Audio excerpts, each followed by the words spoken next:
Тәуелсіздік көзімнің қарашығы, ұлы қазақ елінің даласы ұлы, абыройы елімнің бел асуы, Нұр-Сұлтан еліміздің жанашыры.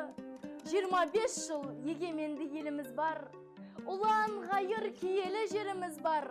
Аққу ұшып қонатын емен еркін, айдын шалқар кем байтақ көліміз бар. Тасқа түсіп қашалған тарихымыз, мәңгі қалсын тәуелсіз бұл күніміз. Бейбітшілік бесігінде барша халық, тату тұрса сақталады бірлігіміз. Қанып өскен есілдің келбетіне Мағжандай ақындардың ұрпағымыз.